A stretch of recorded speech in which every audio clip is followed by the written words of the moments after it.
So today is Goniopora fragging day. Basically they are all on these cement blocks.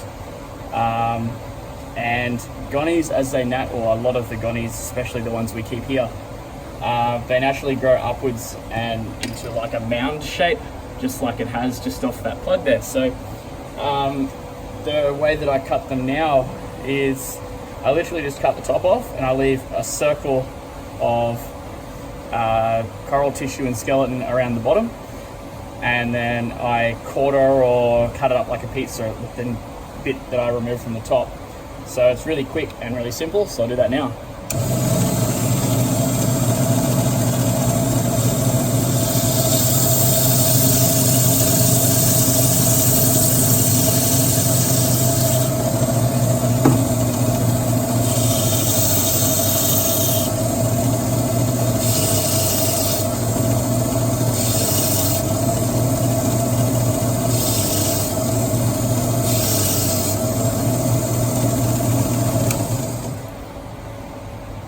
So yeah, that's basically what I leave.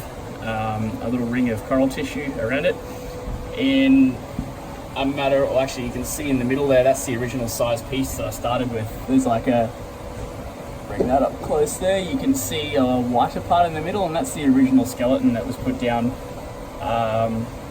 maybe 6 months ago or something like that. So it's grown all that extra.